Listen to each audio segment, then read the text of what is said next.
புனிதர் நவம்பர் 22 புனித செசலியா, கன்னியர் மற்றும் மறைசாட்சி. பிறப்பு கிபி 2ஆம் நூற்றாண்டு, ரோம், இத்தாலி. இறப்பு நவம்பர் 22, 230 சிசிலி. பாதுகாவல், பாசுரங்கள், இசைக்கலைஞர்கள், கவிஞர்கள். ஒமாஹோ பேராயம், அர்ஜென்டினா. மாடல்ஃபல்டா ஒரு அர்ஜென்டின் நகரம், பிரான்ஸ். புனித செசலியா இசைக்கலைஞர்களின் பாதுகாவல் ஆவார். தமது திருமணத்தின் போது தமது மனதுக்குள் கடவுளிடம் பாடினார் என்று எழுதி வைக்கப்பட்டுள்ளது. திருப்பலியின் போது பெயர் சொல்லி நினைவு கூறப்படும் 7 பெண்களுள் செசிலியாவும் ஒருவர். ஒரு ரோமன் கத்தோலிக்க குடும்பத்தில் பிறந்து கிறிஸ்துவுக்காக வாழ வேண்டுமென்று சிறு வயதிலிருந்தே விரும்பியவர் புனித செசிலியா.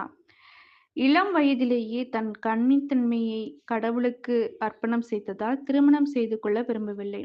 ஆனால் இவரின் பெற்றோர் செசிலியாவை வலேரியன் என்ற பாகன் இனம் பிரபுத்துவ இளைஞர் ஒருவருக்கு திருமணம் செய்ய நிச்சயம் செய்தனர். ஆனால் அதனை செசிலியா பெரிதாக கருதாமல் தன்னுடைய ஆன்மீக காரியங்களை மட்டுமே கருத்தாக இருந்தார். வலேரியனுடன் திருமணம் செய்யவிருப்பதை வெறுத்தார். இருப்பினும் பெற்றோரை எதிர்த்து அவரால் ஒன்றும் செய்ய இயலாமல் தவிர்த்தார். அவள் தன் கணவனை நோக்கி, கடவுளின் தூதர் ஒருவர் என் கற்புக்கு காவலராயிருக்கிறார். எனவே என்னுடைய கன்னிமைக்கு தீங்கிழைக்கக்கூடிய அல்லது கடவுளது கோபத்தை உம்மீது வரச் செய்யும்படியான எதையும் செய்ய நீர் முயற்சிக்கலாகாது என்றாள். சிசிலியா அதை நிரூபிக்க வேண்டுமானால் வலேரியன் முதலில் திருத்தந்தை அர்பனிடம் சென்று திருமுழுக்கு பெற்று வருமாறு கூறினார். சிசிலியாவின் வார்த்தைகளுக்கு சம்மதித்து அவரும் திருமுழுக்கு பெற்றார். அவர் திருமுழுக்கு பெற்ற நாளன்றே வானதூதர் ஒருவர் அவர் முன்னின்று செசிலியாவிற்கு ரோஜ மலர் கிரீடம் அணிவித்து வாழ்த்தியதைக் கண்டார். அதன் பின்னர் வலேரியன் செசிலியாவை அவரின் விருப்பப்படி வாழ விட்டுவிட்டார். செசிலியாவை நம்பினார். வலேரியன் தன் குடும்ப உறுப்பினர்கள் அனைவரையும் கத்தோலிக்க திருச்சபைக்கு மாற்றினார்.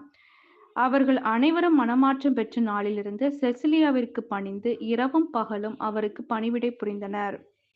ரோம் நகரின் பிரபுக்கள் குடும்பம் ஒன்றை சேர்ந்த பெண்ணான செசிலியா தமது கணவரான வலேரியன், கணவரின் சகோதரரான திபர்ஷியூஸ் மற்றும் மேக்சிமஸ் என்னும் பெயர் கொண்ட ரோம சிப்பாய் ஆகியோர் பேரரசர் அலெக்சாண்டர் செவரஸ் காலத்தில் சுமார் கிபி 230ஆம் ஆண்டில் மறைசாட்சியாக மரித்தனர். இவர் கிறிஸ்தவ பெண்கள் அனைவருக்கும் சிறந்ததோர் எடுத்துக்காட்டாக திகழ்ந்தார். கிறிஸ்துவின் மீது கொண்ட அன்புக்காக கன்னிமை காத்து வாழ்ந்தார். அவருக்காக மறைசாட்சியாகவும் மரித்தார்.